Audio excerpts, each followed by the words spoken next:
Evening supermarket. Near one of the shelves, a young man is talking on the phone with his wife. The woman is irritated, and the guy is trying to justify himself. He didn't intentionally almost buy the wrong product, and his purchase of a PlayStation has nothing to do with it, and they wouldn't have been able to relax in a Lupka even with that money. He went there for work. At the checkout, there are 3 people in line. The first is a man who looks a bit homeless. The cashier announces the total, and the man is short of 10 rubles. He tries to persuade the cashier, but she remains firm. So the man turns to those waiting in line. If they care about the fate of a person, they should lend him the missing amount. He asks them to think that they are all preparing for a terrible judgment. And what will they be able to tell when facing the Almighty? While the man delivers this speech, people react differently. One person leaves the line altogether. The man turns to a young guy. It seems like he's not destitute.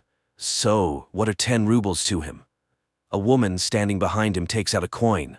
The man thanks her and says that angels won't forget her, and perhaps this act will outweigh all her sins. Then he takes out 50 rubles from his pocket and gives it to the cashier. He returns the coin to woman, places a 10-ruble coin on the counter, and tells the young guy that he will need it. The man adds that he will have something to remember in hell. The homeless man leaves, and the young guy makes the payment. The cashier asks for change, 10 rubles, and he hands her the homeless man's coin.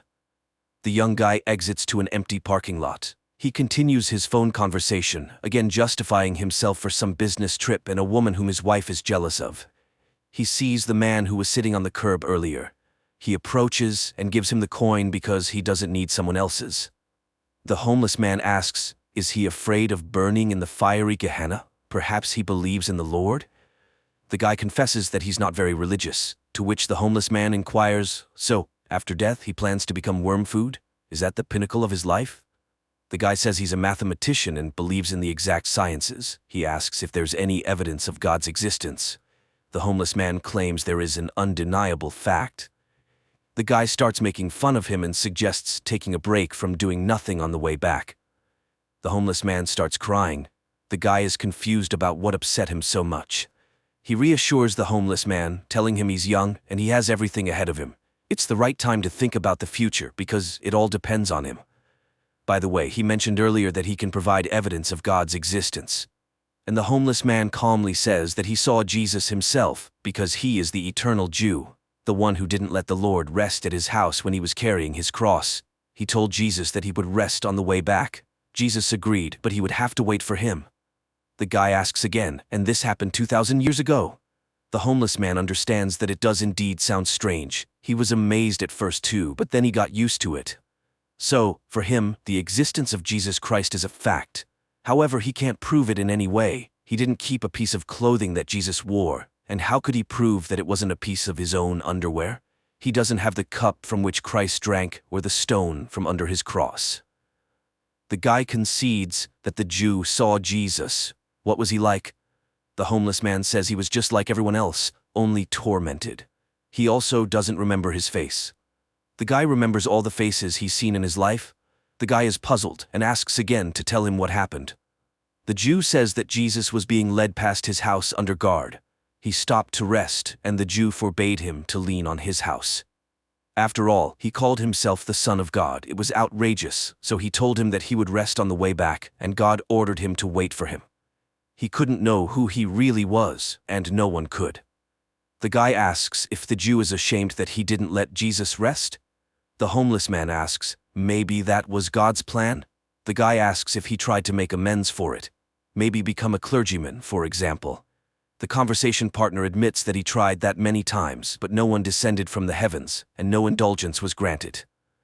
The guy asks, what else has he been throughout all these years? Maybe an immortal killer. An immortal killer, that would be cool.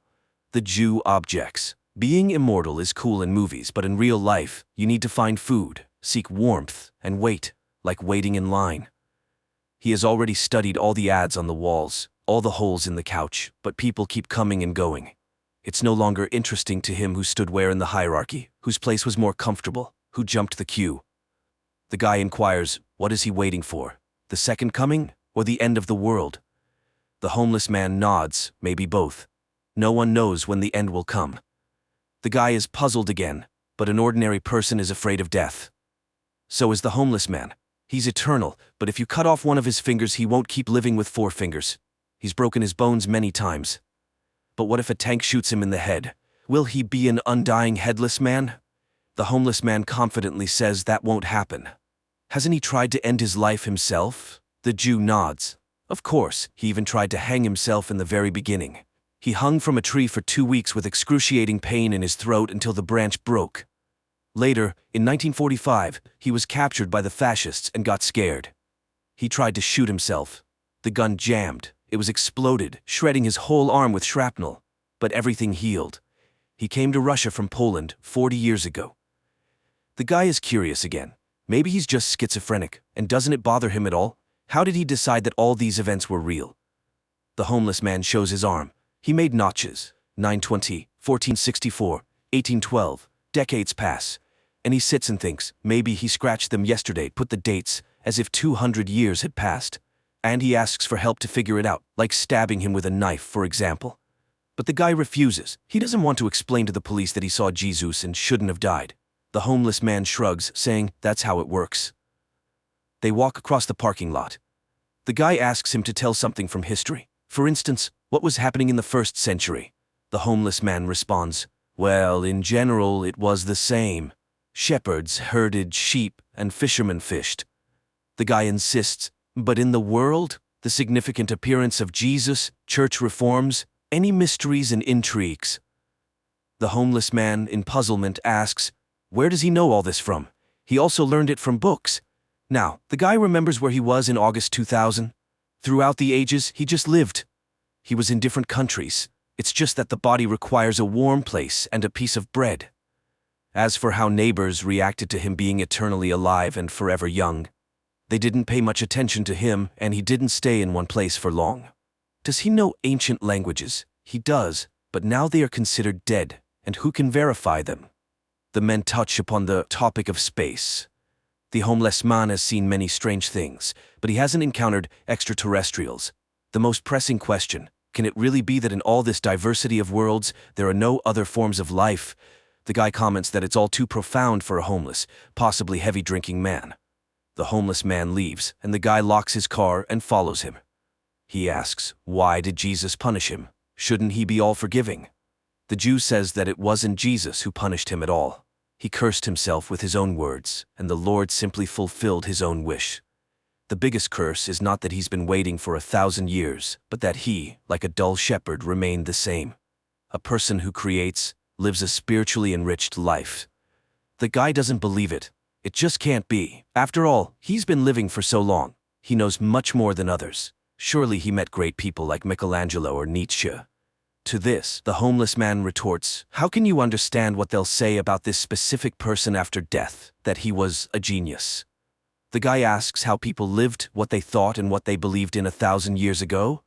The homeless man responds, they believed the earth was flat, that God sat in the sky above the clouds and watched every step. But if he is simply looking through our own eyes, then he is just an observer, and he can't judge us for our actions, right? It means he is concerned about our actions only as much as they concern us. And if God is in everyone, then so is the devil. The guy teases him. Those are some profound words for a weird man. The homeless man smiles. In a certain sense, a person always has a choice. And fate exists. The fate of a person is determined by their choice. But at any moment they can stop choosing that fate and start choosing another. So why, even in the modern world, are people willing to kill those who don't share their faith? You just need to make an effort to keep your opinion about someone else's religion to yourself. A person finds something sacred for themselves, and it gives their life meaning, but then they start comparing their primary gender characteristics. They try to prove that their meaning is more significant and more important than another person's. Of course, it leads to conflict. His wife calls again. The guy apologizes and says he hasn't finished yet. He met an interesting person and got engrossed in conversation. She says she'll come over now. He goes back to the homeless man and sits down next to him. The guy asks, why is he homeless if he's so intelligent? And why doesn't he want to change anything? The homeless man says he's living like he's preparing for a big exam, postponing the transformation of his life for later.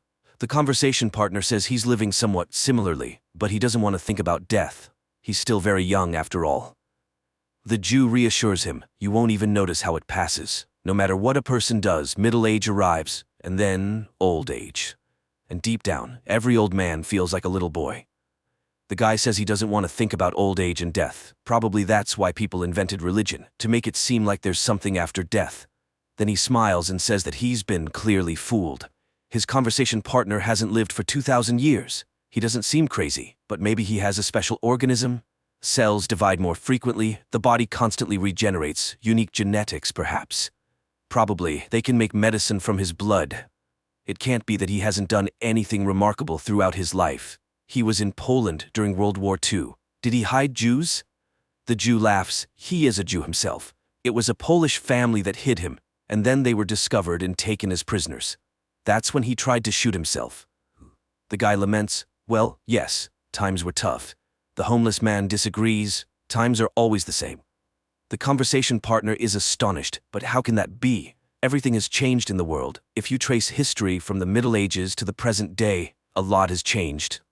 The Jew says that everything changes if you pay attention to those changes every day, just like a river flows, rages, and is never the same. However, the way that river flowed 100 years ago is the same way it flows today, in the same channel. The guy becomes more animated and asks the homeless man what he thinks about the paradox of faith. Can God create a stone that he can't lift?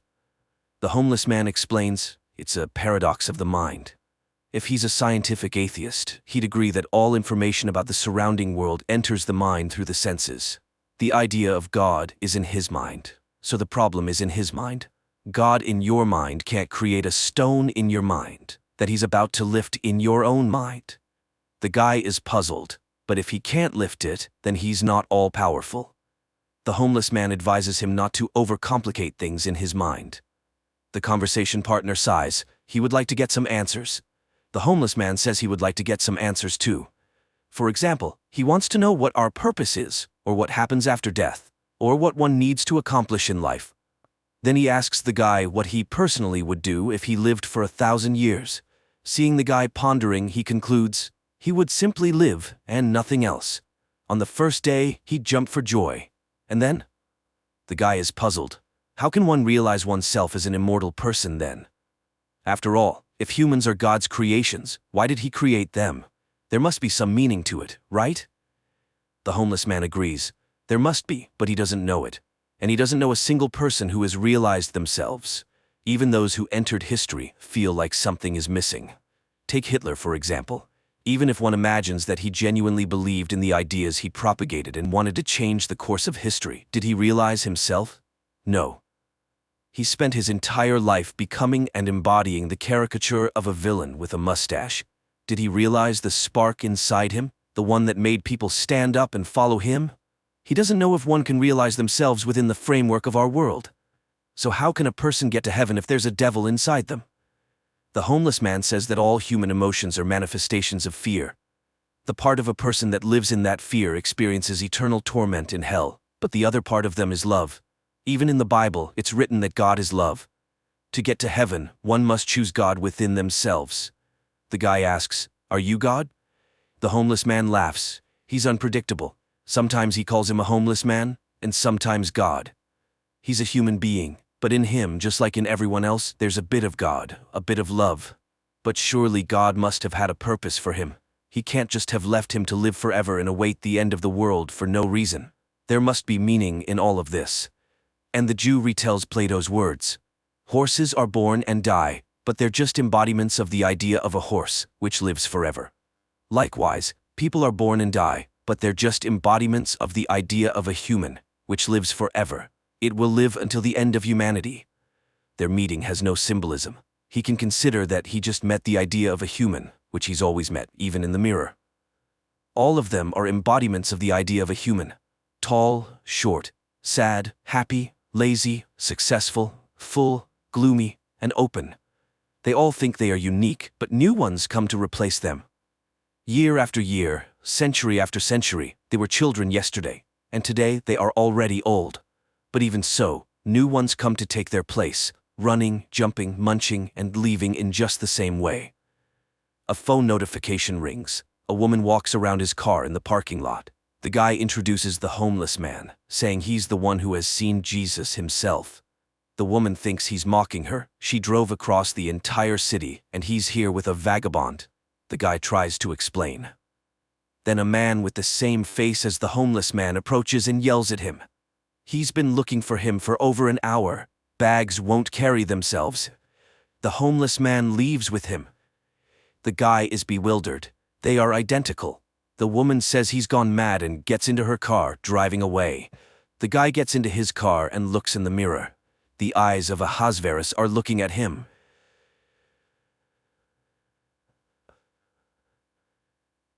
Every day, a young fisherman named Syracuse sets out to fish off the coast of Ireland. One day, he finds a young woman in his nets. He helps her, and when she regains consciousness, he is relieved to see that she seems unharmed. However, she behaves quite strangely and refuses to go to the hospital. She also can't remember her name, which Syracuse attributes to amnesia. He takes her to his late mother's house, offers her some sandwiches, and suggests she stay there for a while. He needs to go see his daughter. Annie lives with his ex-wife, Maura, and today he has to take the girl to dialysis. While the procedure is ongoing, he tells Annie a story about a fisherman who caught a woman from the sea. Annie explains that it was likely a selkie, a creature she learned about at school.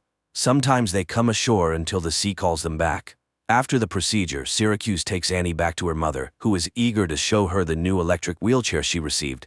Annie shows off the chair to her father, but her mother immediately criticizes him for not talking to the doctor about a new kidney for their daughter. The next morning, Syracuse finds a woman washing clothes in a stream, singing in an unknown language. She asks if she can come with him, and he lets her board his boat. On the way, she says her name is Ondine, which means from the water. Soon, Syracuse's boat stops for lobster fishing, but the baskets come up empty. Ondine begins to sing a song that Syracuse has never heard before, and suddenly every basket is filled with a catch. She helps him pull them out and is surprised when he throws the smaller ones and extras back into the sea. However, she flatly refuses to go with him to the market. He sells the lobsters to the astonished buyers and purchases a dress at a store. Then he heads to pick up Annie from school. On the way home, he continues the story about the fisherman and the woman from the sea. She sings to the fish, and he catches them. Both are happy. Annie thinks it's a dream because everything seems like his dream coming true. Moreover, no one knows the language she sings in. After dropping his daughter off at home, Syracuse heads back, not noticing that the curious girl is following him. He gives Ondine some clothes and food when he reaches the house and finds her talking to his father, who asks how long she'll be staying in his house. Hearing that it's up to him, Syracuse decides she'll stay forever to live with him happily ever after, like in the fairy tale he's been making up with Annie. After seeing everything with her own eyes, Annie goes to the library and asks for books about selkies. Meanwhile, Syracuse goes to church to confess, admitting he's an alcoholic, even though he hasn't drunk for over 2 years. Lately, he's been haunted by a dream where he attends the funeral of his ex-wife's new husband, Alex, after which he reunites with Maura, who still struggles with alcohol problems. The priest advises him to see a psychologist, but Syracuse reminds him of the secrecy of confession and tells him that he pulled a woman out of the water with his net. Now he's hiding her from everyone else. The priest asks him to come to Mass as there's no other way he can help him. Meanwhile, Annie is studying legends about selkies. Ondine cleans the cottage and then examines the new things Syracuse brought her. She's particularly intrigued by the fishnet stockings, which she stretches over one hand, making them look webbed. The next day, Annie goes to her grandmother's cottage and sees Ondine swimming. The girl boldly approaches the shore and declares that she knew all along. The story about the fisherman and the selkie isn't a fairy tale. Annie tells her about her illness and asks her to heal her, but Ondine doesn't know magic and says so. The girl asks a lot of questions, and Ondine likes the lively and straightforward child. Annie asks her to always tell the truth, because what's the point of friendship otherwise? She's very curious about what it's like underwater. Is it better or worse than here? Ondine says it varies, but singing is easier there. Annie shares everything she's learned about selkies from the books. They can stay on land for up to 7 years until they find happiness with a human. Then she abruptly shifts the conversation to her grandmother because her father still misses her very much. Remembering her mother, Annie prepares to go home, and Ondine asks her to come back again. Syracuse also goes to the library to borrow books about selkies, only to find out that Annie has already taken them. Meanwhile, Annie meets up with the neighborhood kids who show off their bikes, and she lets one of the girls play with her wheelchair before it runs out of power and rolls into the water. The kids abandon Annie, and she has to make her way home where she's met by Alex. He recharges her battery and tells her that selkies were invented in his homeland of Scotland, but the girl insists that Ondine speaks a different language. Meanwhile, Syracuse finds Ondine on a pontoon in the middle of the bay and offers to take her back to his boat. He asks her to hold the tiller, but when a patrol boat speeds by, Ondine hides and steers the boat with her foot. Syracuse teases her, noting that she manages just fine with her feet. She starts singing again as he pulls up his net and discovers it's filled with a bountiful catch of salmon, which his nets usually can't catch. Before he can fully enjoy his luck, Syracuse sees the patrol boat returning. The wildlife officers find the salmon and demand to see the nets he used to catch them. He shows them the usual nets for catching salmon, but they're completely dry, meaning he's telling the truth. However, the men notice Ondine hiding in the hold. She confirms that Syracuse caught the salmon in an ordinary net, and they leave the boat. Relieved that the officers believe their story and that nothing happened when Ondine was seen by people, they head to the harbor together to sell the catch. Syracuse offers to buy her a gift, and she asks for another dress, which she'll choose herself. On the way to the store, they run into Annie, who's thrilled that their story isn't just a fairy tale. The girl helps Ondine pick out an outfit while the townspeople gawk at the pretty stranger through the shop window. Later, Annie arrives at her grandmother's house, which looks festive and cozy thanks to Ondine's efforts. Ondine offers to teach the girl how to swim, and she agrees since she'll have someone from the sea by her side. They both play in the shallow water when Ondine suddenly sees something in the water and asks Annie to get on the raft. She pulls out a bundle, which Annie calls selkie clothing. According to legend, if she buries it in the ground, she'll be able to stay on land for 7 years, provided her sea husband doesn't come for her. After listening to Annie, Ondine buries the find in the greenhouse, and Annie counts the steps to remember the exact spot. Later, she tells her father about it and advises him to watch out for strangers. Meanwhile, they all head to the local festival by boat, and Ondine denies Annie's claim that she can grant wishes because she's not really a selkie. Upset, Annie pretends that her wheelchair brakes have failed and falls off the pier, hoping to test the truth of her words. Ondine jumps in to save her and pulls the girl to the surface. Syracuse carries Annie home and hands her over to Moore and Alex. Later, Ondine tells Syracuse that the wheelchair's brakes work just fine and that Annie was testing her ability to breathe underwater. He confesses that he used to drink heavily, but one day he returned from a trip to find Annie's mother sleeping next to their unconscious child. They saved the girl, and he decided that one of them had to stay sober at all times. Meanwhile, Moore tells Annie that a dark-haired stranger has been looking for the fisherman's girlfriend, which causes the girl to have a nightmare. Meanwhile, Syracuse and Ondine become intimate. Later, he goes to confession and admits to the priest that he sinned with Ondine the night before, and now he fears the luck she brings because he's long lost hope for the best. He knows that something wonderful or terrible will happen, and he's afraid of both. After the conversation, the fisherman steps outside and is approached by an unknown man who starts asking questions about Ondine. Syracuse ignores him and walks away. That day, he takes Annie to dialysis as usual, but when they return home, no one is there. Maura and Alex had been out drinking at the nearby pub. Syracuse takes the girl there. Finally reaching home, he finds the doors broken in and Ondine nowhere to be found. Syracuse searches the shore and eventually finds her hiding. She reminds him of the selkie's husband and says he's here to take her away. Meanwhile, the intoxicated Maura is riding her daughter's wheelchair and, despite Alex's warnings, is determined to make it home on it. Syracuse hides Ondine in a secret cave behind the waterfall, offering to grant her a wish, but her only wish is for Annie to get well, so he wishes for her to be able to stay. Meanwhile, the man searching for Ondine is driving around town and gets into a car accident, colliding with a car driven by the intoxicated Maura. Alex is thrown through the windshield. Annie, however, manages to buckle up, but still sustains injuries. Syracuse and Ondine, driving by, recognize the car. Syracuse screams and rushes at the medics as they load Annie onto a stretcher to take her to the hospital. Later, they find the girl in the hospital and learn that she's undergoing an immediate kidney transplant from Alex, who, by a stroke of luck, was a compatible match. Meanwhile, the unknown man meets Ondine in the hallway. He wonders why she speaks their language because neither of them belongs here. The sea spat her out, but this is not their world. The woman asks him to return home without her. The next morning, Annie wakes up and immediately asks where Ondine is. Syracuse reassures her that they'll see her soon. Sometime later, a cremation ceremony for Alex takes place. Maura scatters his ashes over the sea, regretting that this time she can't blame her ex-husband for everything. She asks him to take Annie, but demands that he get rid of Ondine, and she forces her husband to drink to Alex's soul. In a drunken state, Syracuse goes to the boat where Ondine is hiding and, calling her a selkie, takes her out to sea, where he demands that she return to her husband and sing her songs to him. He takes her to the foot of the lighthouse and continues to insist that she needs to leave. He leaves her there and prepares to sail away, believing that life isn't a fairy tale. People and selkies can't be together. Ondine asks for a chance to say goodbye to Annie, but he sails away. As dusk falls, the log she's sitting on gives her silhouette the appearance of a woman with a tail. Waiting for nightfall, she jumps into the sea. In the morning, the priest wakes up a depressed Syracuse, who realizes he's made a big mistake. He brings Annie from the hospital to his home. The girl comforts him, saying that Ondine will come back because she left something here. Later, Annie watches TV, where the Icelandic band Sigur Rós is performing, and suddenly Syracuse recognizes the words.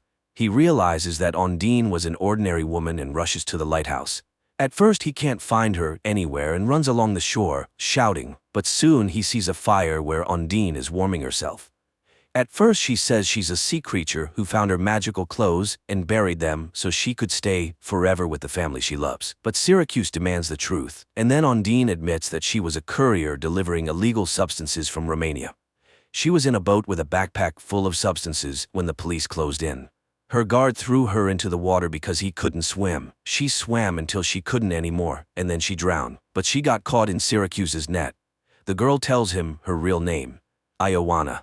The fisherman takes her home, where criminals are already waiting, having taken Annie hostage. Syracuse tries to fight them off, but he can't handle two armed men. The girl told him the story about the selkie's clothing buried in the greenhouse, and the men demand to be shown the spot. Everyone heads to the greenhouse to dig up the goods, but they find nothing because Annie has hidden the selkie's clothing elsewhere.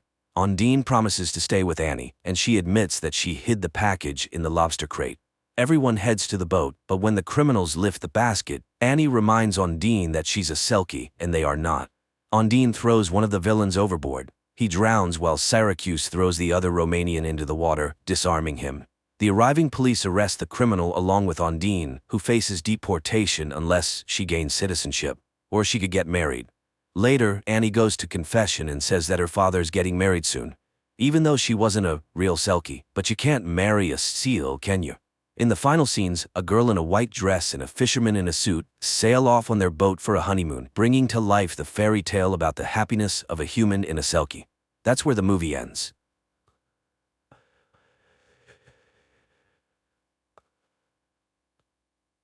In the future, an unknown organization locks millions of people in bunkers where they are forced to become bloggers and conduct endless streams to get everything they need to survive. Why us, who worry before all this? A young man wakes up in the middle of a gloomy room, not understanding where he is and how he got there. At first, he examines the walls, hoping to find a way out, but there is none. Then the guy notices a turned-on monitor on which one word is written: share. He tries to enter different concepts related to the word exit, but the computer deems them incorrect and again offers to share. The guy confirms this command and the broadcast immediately turns on. The guy tries to ask questions, as he can't stay here long. He has a dog at home that needs to be fed and walked, and besides, he wants to drink, but there's no water. He tries to ask this question to the computer, and then an option buy appears, but the prisoner has no money and doesn't understand how he can buy water. Soon the guy realizes that real people are watching his broadcasts, but so far, he does not quite understand what he can show the viewers, so he starts to grimace, but falls and groans in pain, asking for help. The number of views sharply increases, and viewers start sending donations of unknown currency with which any purchase can be made, but so far, he only has enough for a bowl of dog food, which appears in an opening niche on the wall. He expresses his indignation and tries to return the bowl, but there is no such function. And then the guy starts eating, occasionally making dog barks. This brings a new wave of views and donations, and the guy allows himself to buy clothes. However, they turn out to be women's. At night, he cries in despair and misunderstanding of the situation, but pulling himself together, he starts a new broadcast, during which he dances, tumbles, and entertains the viewers in every way possible. Soon, he acquires a t-shirt and an inflatable mattress. After some time, he already has a full wardrobe and shaving tools. Days go by, and the man allows himself a good meal and even alcohol, after which he tries to smash the monitor, but all he achieves is that the broadcasts stop. The guy tries in every possible way to beg forgiveness from the computer, and not getting an answer, again demands to be released from there. And then he just cries, begging for one more chance, and when the degree of despair reaches its limit, the guy lies down on the floor to wait for the end. The monitor turns on. On the screen appears the same room in which a man is. He greets the guy and explains that there are glitches in the system, but in general, upon reaching a certain level, he gained access to the common network. And now he can communicate with others like him, bloggers. The man believes that they all work for the unknown kidnappers who locked them in the bunker. The man talks to the guy all evening about the structure of his new world. He is very verbose and often jumps to other topics, so the guy even gets tired of him. But one day he hears the man cough. He tries to contact him, and dialing his channel number, he comes across a cook teaching the audience to cook. The guy starts dialing different numbers, and it turns out that behind each number is someone's channel. The trapped people teach viewers how to feed cats, apply makeup, and take care of themselves. One of these girls, an athlete, captivates the guy's attention for a long time. Eventually, he connects with a man who is broadcasting about near-death experiences that day. Meanwhile, the young man continues his acrobatic etudes, for which he receives small donations. After one such unsuccessful somersault, he lies on his mattress, and the adult man asks him to buy food, as his time is worth money. After the young man fulfills his request, the man draws attention to their numbers.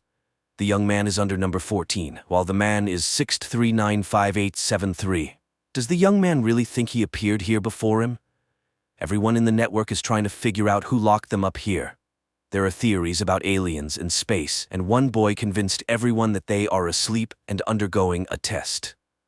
But the man believes that bloggers have locked themselves in their own world. He himself was once married to a star who the young man also liked. They reminisce about her songs and sing them as a duet. At night, the young man again connects to the channel of the girl who does yoga, and after admiring her, sends her a donation. In the morning, the young man buys furniture for himself and again talks to the man, who continues to enlighten him. You can't stay at one level here, because then the viewers will stop loving you and won't pay. So, you need to grow and spread your content. The young man begins to try himself in new genres. He tests stand-up comedy, physical exercises, cooking, singing, and magic tricks. And all this brings a new audience and more donations. At night, he now does gymnastics with the girl he likes, and then he buys medicine for the man. But trying to make the purchase, he makes some mistake and ends up in the room of a woman who is showering at that moment. She is outraged by such a bold intrusion and considers him a kidnapper. The young man struggles to explain that he is also a prisoner. She suggests setting rules, and the man joins their conversation. The woman asks him about the time he has spent in the bunker and hopes that someone tried to escape. The young man remembers how he hit the monitor, and this clearly did not please their owners. The woman thinks that they need to analyze these cases and find a vulnerability in the system. The young man says something about escape and is immediately deducted donations, indicating the existence of security. The woman does not understand the purpose of what is happening. If they wanted to punish them, they would just lock them somewhere and leave them to die without food and water. But they are fed and even provided with comfort. Apparently, the key question is, why them? Who were they before all this? But the young man admits that he wasn't someone important, but here he got the opportunity to live much better. Soon he invents a small show with socks and entertains the viewers with mini performances, which pleases the man and increases donations. One day he gifts the woman a shower curtain, which angers her because she is used to being independent. In the following days, the young man begins to teach people to draw, but since he himself can't draw, the lessons are humorous, and he himself poses as a model. The viewers like this, and the young man buys furniture for his room with the donations. One day, the woman can't stand it anymore and suggests starting a revolution, calling for an uprising of everyone else. A scandal breaks out among the trio, as the man is convinced that it is here that they got the opportunity to live better than before. That night, the man becomes ill. His cough chokes him, and suddenly he has a seizure, as a result of which his face presses against the monitor because he cannot move. The young man appeals to all subscribers for help. Maybe someone knows what to do in such a case. At this time, the woman tries to find a menu in the computer, but she accidentally presses some button, and suddenly the man's room starts burning, and he burns in front of his friend's eyes, unable to help himself. This causes despair and tears, and for a while, the pair do not communicate. But one night, the young man contacts her, trying to convince her that she is not to blame for what happened. He performs a show for her. Suddenly, she confesses that she wants to get drunk. They order alcohol for themselves and remember the last moment of freedom. Neither of them remembers how they ended up in the bunker. Then people dance in their cells. Later, they remember the old man, and the young man says that he still hears his voice. Suddenly, he admits that she was right, and maybe there are others who can replicate her action. Find a function visible only to them. If they all act together, maybe they can break free. The young man goes live and tells the audience about what happened. He points out oddities in the system where unknown functions sometimes appear, and if they can use these functions to hack, maybe the bunker will open? Suddenly, the athlete joins the conversation, who likes her current state because she decides how to spend her day. And right now, she will take care of herself, so she says goodbye to her new friends. The young man and the woman start reviewing all the strange things that the surrounding bloggers send, and some warmly support the pair. Later, he contacts the athlete again, and she reveals his secret to success. He makes people smile, which is very valuable. Misfortune exists everywhere, but so does happiness, so it's a person's own choice. She encourages him to breathe with her when the woman joins in. She analyzed the unknown functions sent to her. Someone can control the ventilation, and someone can even move the walls. She thinks these are different rooms located at different distances. Therefore, a map of connections needs to be built to break them. Although some do not want to destroy this world, the young man asks not to rush things. Suddenly, the woman takes scissors and cuts her hair, explaining it as a distraction for the bunker creators. If they don't react to their dangerous conversation, then they can be distracted by some actions. Later, the young man starts dealing all the numbers in a row and finds a novice like he once was. And at night, he joins the athlete, who calls on everyone to be happy here and now and not try to destroy reality. A dispute starts between the women, where the athlete accuses the woman of violence against others, and she expresses the thought that the athlete is their kidnapper. The young man fears that if nothing works out, he will be left without an audience, and what will he do then? But later, he still goes live and asks to show how many people are with him now. The number of votes rises to several million, causing his delight. The athlete is outraged. The young man surpassed her in channel reputation and demands to stop all this. A real conflict starts between the women. The athlete demands that others stop influencing the system while the woman asks to increase their efforts. And suddenly, the woman's room ignites and a downpour falls on her rival's room. The young man watches as both of his friends perish and can do nothing. He cries when a door opens behind him to a bright sunny day. Not believing his eyes, he approaches the threshold, but then his monitor comes to life, and the young man begins to doubt. He returns to the screen and shouts into it that they managed to do it. There is nothing that cannot be done together. But while he rejoices, the door closes. Thinking, he starts playing his role again, while the number of votes and donations on his monitor rapidly increases. Through the characters, one can observe the stages of a person's immersion in online existence when a gadget becomes a mediator between the personality and others. It can be said that this is a story of life, with many good intentions and talents, but trivially spent on the pursuit of likes.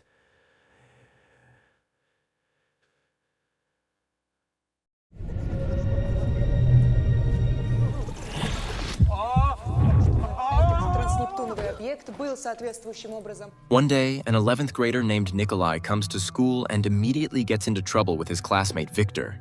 Victor is upset about an unflattering comment about their mutual love interest, Nastya, appearing on the board.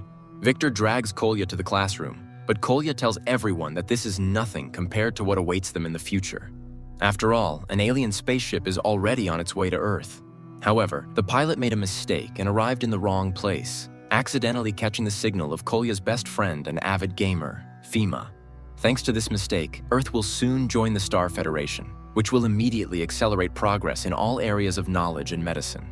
But in 2110, military conflicts will begin with the Cosmic Pirate Alliance, led by Glot, who can travel through time. Humans had a tough time until a special squad led by Kira was sent into battle. She will reach Glot and sacrifice herself to destroy him. Kira will leave behind a daughter, Alice, who will study at the same school as Kolya, but 100 years in the future.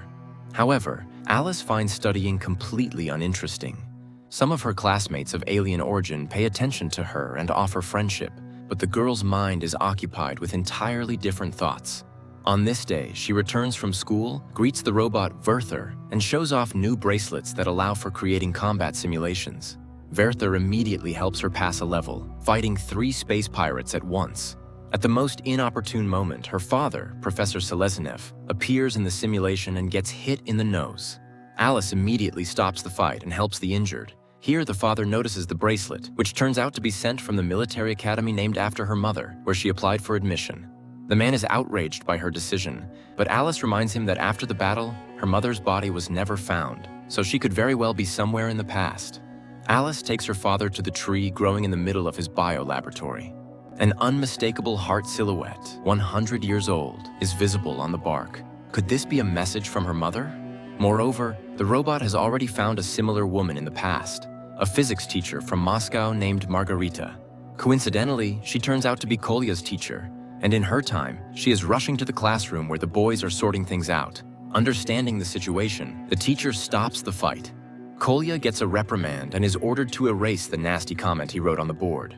Kolya and Fima go to the classroom, but the permanent marker doesn't come off, and Kolya decides to find a more effective solution in the lab. He breaks the doors, climbs to the top shelf where some vials are stored, and drops a water-filled lens, but it falls to the floor in a kind of slow motion. Kolya tries to find an explanation for this effect. Examining the wall, he finds a hidden safe, from which he takes out a box containing something strange, resembling a small galaxy.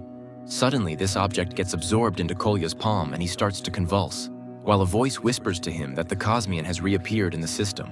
Terrified, Kolya runs into the corridor, and then outside, but the schoolyard around is completely different. There are many aliens around the school. Eventually, Kolya bumps into Alice, who, without understanding, performs a move and throws the boy to the ground. He sees the girl and is at a loss for words. Then he complains of feeling unwell, causing the girl to laugh. Is his biodata chip not working? Kolya doesn't understand her sarcasm and asks to call an ambulance. Alice then realizes that something is wrong with the boy. Besides, he is dressed very strangely. Kolya shows his pass, a badge, and the girl asks him to look around. Realizing that this is the future, the boy loses consciousness.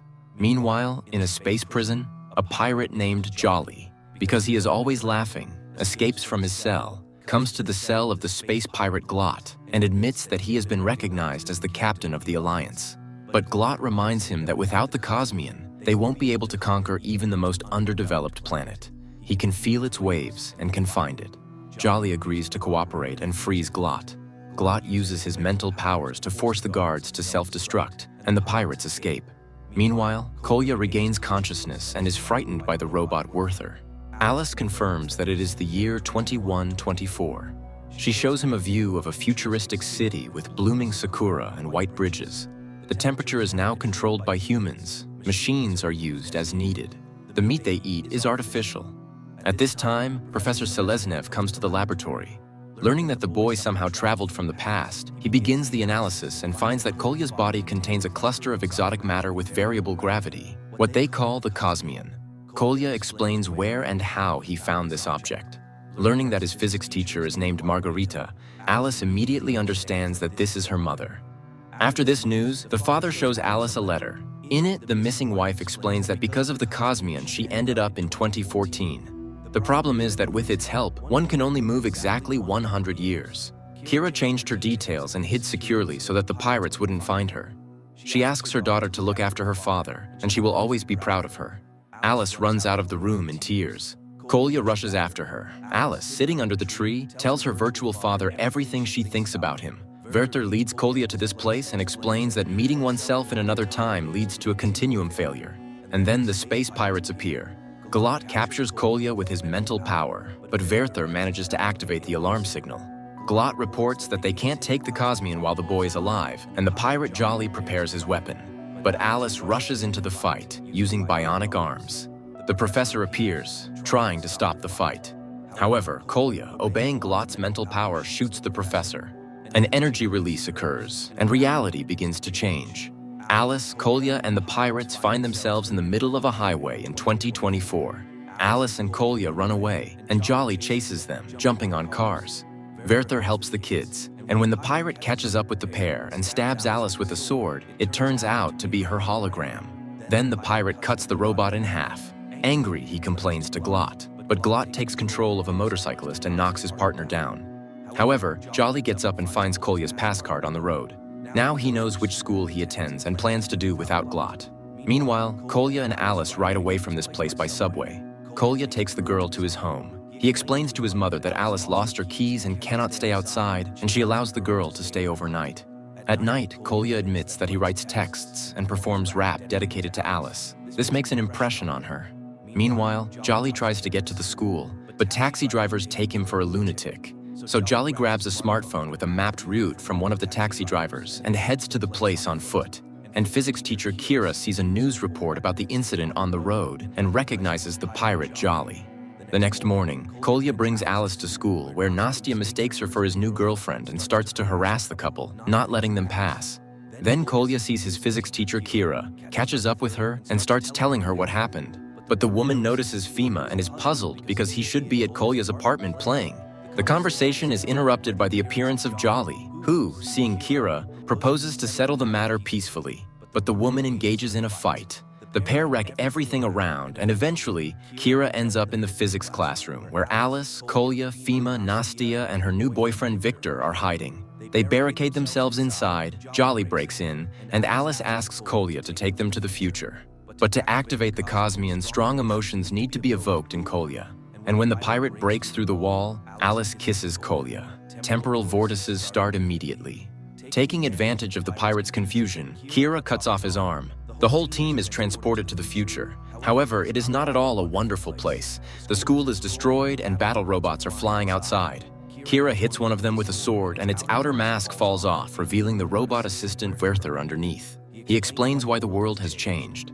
It turns out that in the original story, Fima, on the day of Kolya's first transfer to the future, went to his apartment to play in a gaming tournament and accidentally received the signal from the lost alien courier, which led Earth to join the Star Federation.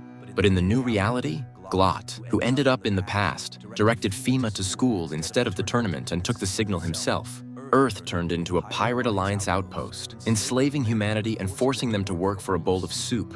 Werther leads the team to Jolly, who has hardly aged over 100 years. It turns out that he was the one who saved Werther, disguising him as a pirate bot. Kira doesn't believe the pirate, but he convinces the team that he is now on their side. And all these years, he has been craving revenge on Glot for betraying him, although by the oath, he cannot harm him personally. If they destroy Glot, everything will return to normal. 100 years ago, Fima received the signal. So they need to go to Kolya's apartment and stop Glot in the past. Kira, Kostya, and Jolly head to Kolya's apartment to thwart Glot's plan. Meanwhile, Fima suddenly wonders why Glot didn't track their move. The friends conclude that it is a trap, and indeed, they fall into a pirate ambush. Their friends rush to their rescue, and Victor destroys the attackers with a bomb found on Jolly. But it also collapses a huge building on the street. Frightened Kolya tries to save his friends and moves them to the past, to their time. But he returns to the future, where a fierce battle with the surviving pirates is underway. Jolly locks Kira in a room, taking the blows on himself and receiving a fatal wound.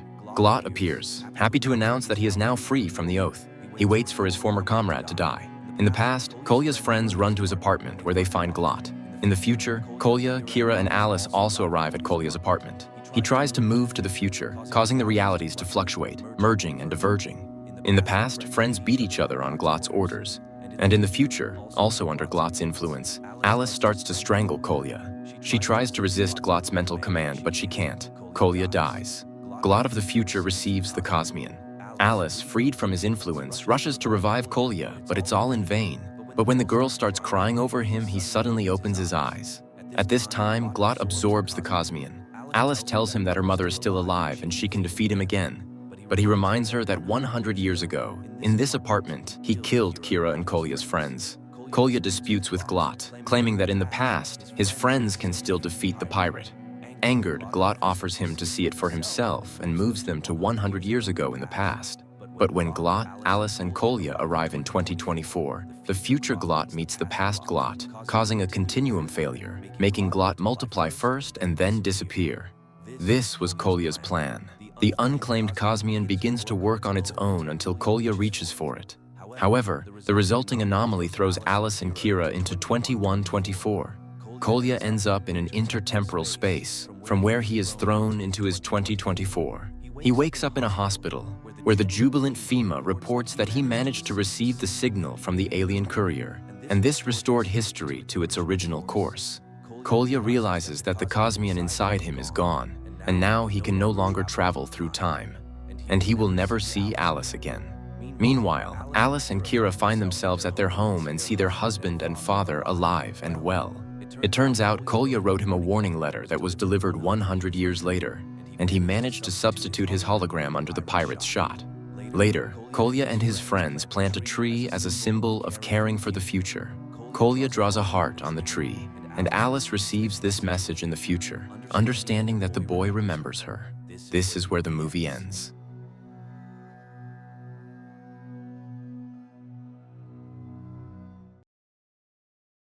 Hello everyone, today we'll be talking about a fantasy action film called The Great Wall. Be ready for some spoilers ahead. A long time ago in the outer edges of China, a group is being chased by the warriors of Mongolia. In order to escape from the enemies, the leader William tells his men to cut loose the horses in order to lure the scavengers away, giving them the opportunity to run. At night, while trying to recover from the earlier fight, the man reveals that they're mercenaries here to find the mysterious black powder. Their journey has been perilous from the very beginning, losing more than 20 of their men in the process and leaving little resources left. Just when they're contemplating about retreat, a creature from the shadow attacks the group and kills all the remaining warriors, leaving only William and his friend Tovar behind. The animal circles back again to attack, but William is able to strike the monster down and cut off its arm. Not sure about what they just killed, the dude decides to leave immediately as their campsite is obviously not safe anymore. They continue traveling the next day, but is quickly found by the Mongolians once again, forcing them to run for their lives as the enemies chase closely behind.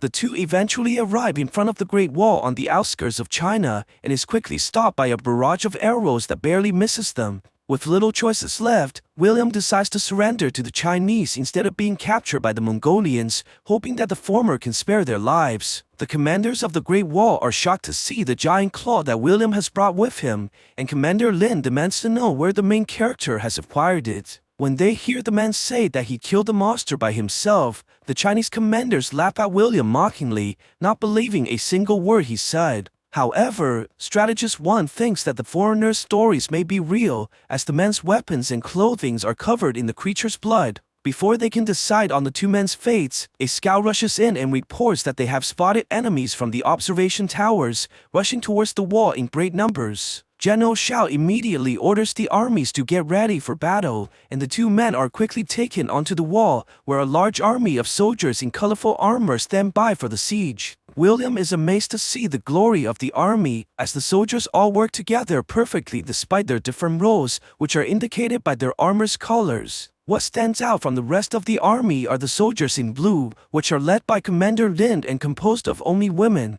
They all march towards the edge of the wall and prepares to battle by using the giant spears. The soldiers all wait patiently for the enemies to come, and their attentions are quickly drawn towards the far distance as a horde of gray monsters charge towards the wall. General Xiao quickly orders for the artilleries to attack, and numerous fireballs are thrown into the air by massive machines, heading directly towards the enemies and creating a sea of flames upon impact. The archers also begin firing at the monsters, showering them with a barrage of arrows that cover the entire sky, killing many of the creatures while they rush in without hesitation. The monsters roar furiously as they run closer towards the giant wall, eventually reaching the base despite the onslaught of arrows. The women in blue armors begin to drop down towards the creatures, striking the enemies using their spears while the men quickly pull them back up. Despite their tremendous efforts, many of the soldiers are killed by the monsters as they're eaten alive. Very soon, the queen of the monsters arrive in the far distance together with her numerous bodyguards in order to command the battle more effectively. Strategist 1 sees this and tells the general, who orders the artilleries to fire directly towards the queen.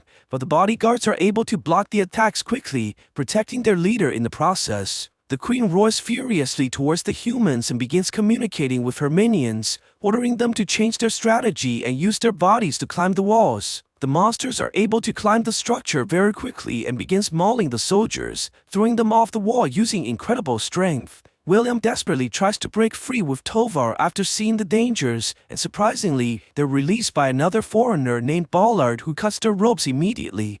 A young soldier named Pan sees his comrades being killed and rushes in to attack the creature despite his fear, but gets pushed back easily by the giant monster. Before the young man can be killed by the voracious creature, William jumps in the air and grabs onto a spear, charging at the creature and stabs it right in the mouth. The monster pushes the man backwards as it roars continuously, but William is able to stab it again with Tovar's help, and the two kills the creature by piercing his heart. Tovar takes a red cape on the ground and begins attracting another monster like a bull, causing the creature to charge directly at the man. But this allows William to kill it by using an arrow and barely escapes the blinded creature as it launches for the last time. After seeing so many of his minions killed, the queen orders the creatures to retreat by using her sound waves, making the monsters fall back as they carry the bodies of their fallen comrades away, preventing the humans to learn anything about them. The Chinese commanders approached the Westerners after the victory, and the two men dropped their weapons immediately to show their cooperation. General Xiao praises their bravery for aiding with the battle and decides to offer them a living quarter instead of locking them up. The young soldier Pan goes to William right after the siege and thanks the man for saving his life instead of leaving him for dead. The two also meet Ballard, the man who freed them earlier, and it turns out that he was also here looking for the black powder 25 years ago, but is kept hostage as a teacher of English ever since. The old man shows the two the mysterious black powder that they were looking for, and assures William that there's more than enough for all three of them. Ballard proposes that they leave as soon as the siege begins, so that they can be riding away while the battle rages. Before their conversation can finish, Strategist 1 calls them for an urgent meeting as he found a magnet inside their belongings. Juan believes that the stone was the reason why William was able to kill the monster so easily during their first encounter, as the magnet may have interfered with the creature's mind. It turns out that the monsters are called Tao Tais, and they landed on Earth 20 centuries ago from outer space. Ever since that day, the creatures rise every 60 years to attack from the north of China, trying to devour everything so they can feed their queen in order to multiply. The capital of China has 2 million people and is only about 300 miles away from the wall. If the creatures obtain such large amounts of nourishment, their numbers would explode, spreading to every corners of the world. At the same time, General Xiao has noticed missing personnel at the West Towers and proceeds to investigate alongside Commander Lin. The soldiers go into their formations, but the men are surprised that the monsters have purposely left the bodies instead of devouring them as food. The soldiers march forwards after noticing one of the creatures in front of them, but General Xiao also sees the reflections of a second Tao Te from behind, trying to ambush the team. The two monsters attack simultaneously, and the general tries to fend off the Tao Te from behind, but ends up mortally wounded by the creature after trying to save Commander Lin. The entire army arrived soon after, but it was too late to save their leader. With his last breath, General Xiao declares Lin to be his successor and warns her to never underestimate the monster's intelligence ever again. A massive funeral is orchestrated as the people mourn for their leader's death, sending numerous candles flying in the air to light the way for General Xiao as he enters the afterlife. Very soon, Envoy Shen from the Emperor of China has come to the walls, bringing records of the encounters of the monsters from 60 years ago. Apparently, the previous general recorded that the creatures became paralyzed after chasing the soldiers onto a mountain, where a magnet is also present similar to William's. In order to verify how the magnet actually affects the creatures, William suggests that they capture a Tao Te by using a hook, similar to how a whale is captured. But Tovar is extremely unhappy with his friend's proposed involvement, reminding him of their plan to escape with the black powders. Strategist 1 begins concocting a large amounts of anesthetics and putting them on the hooks, preparing to capture one of the creatures alive. Very soon, the Tao Tes begin to arrive in masses while they try to sneak onto the wall, and the soldiers defend against the monsters by attacking in their formation. Giant blades protrude from the walls and cut the creatures into pieces, while the warriors attack the Tao Te furiously as they fight on the edges of the building.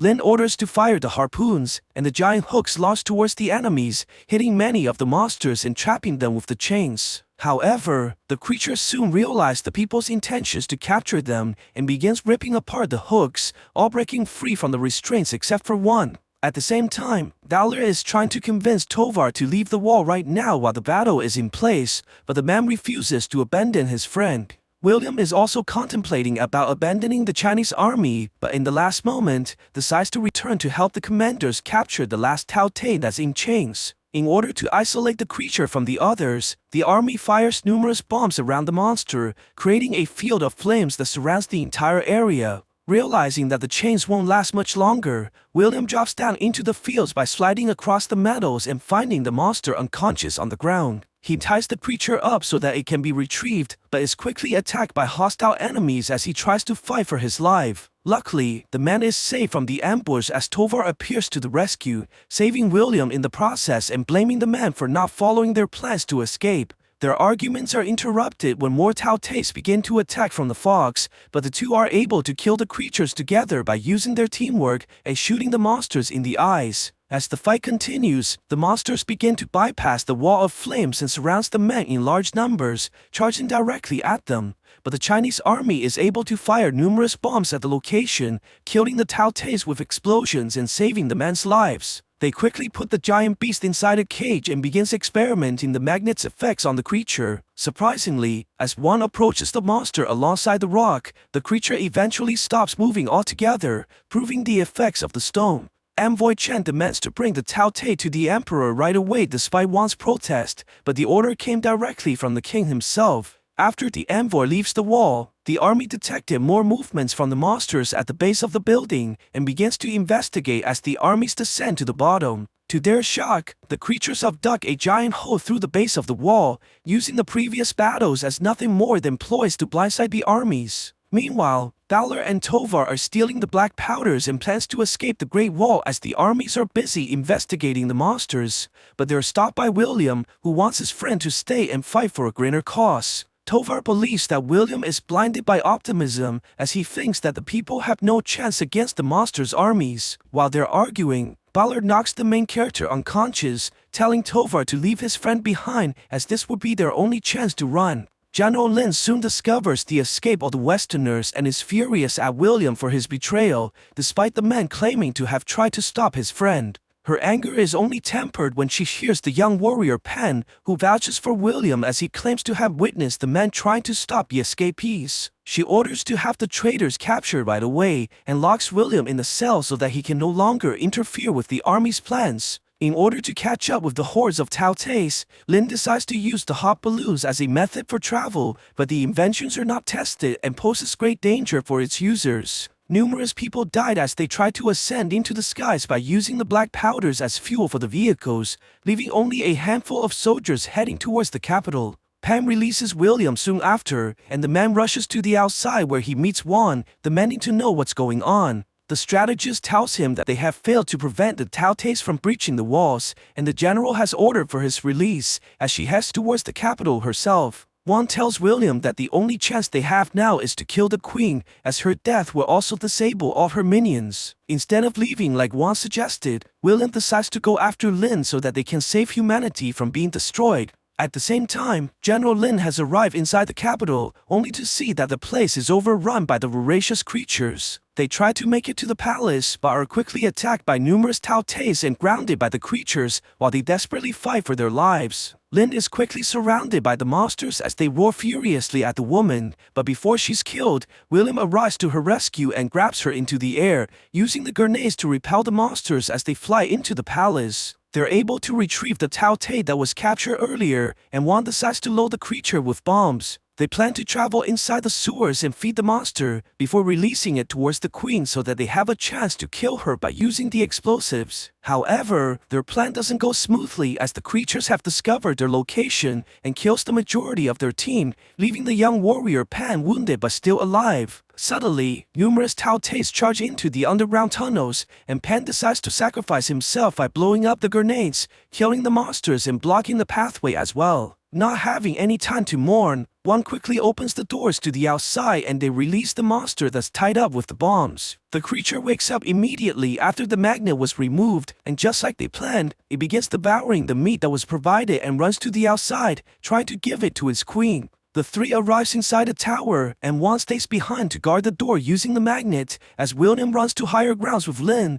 trying to get a clear shot at the bombs. The man launches the arrow at the queen, but the bodyguards are able to block off the attack as it bounces off and explodes in the air, alerting the monsters in the process. William quickly goes up the tower to try again, but the queen orders all her minions to attack the buildings, causing all the Tautés to rush inside, as one throws the magnet towards his teammates before being devoured alive. The man tries to shoot a second time, but it was still blocked by the creatures and the arrow explodes in the air, allowing the queen to finally see her attackers and orders all her minions towards them. With only a single bomb left, the two leaps out from the windows as they swing from the ropes, evading the Tautés that jumps towards them from behind. William tosses the magnet at the bodyguards and Lynn throws the spear closely behind, allowing the stone to delay the movements of the creatures as the bomb lands inside the barrier. The queen tries desperately to put out the flames, but a large explosion destroys everything inside, sending all the creatures flying in the air. As the queen dies, all the Tautés are immobilized and crashes towards the ground,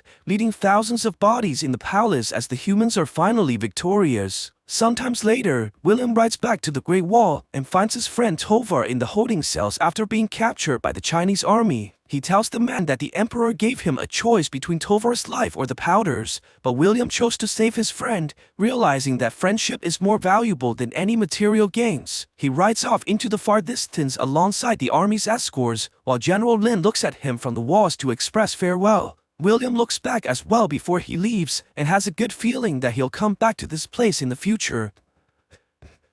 So what do you guys think about this movie? Let me know in the comments below. And if you like my video, please press like and subscribe for more. I'll see you guys next time.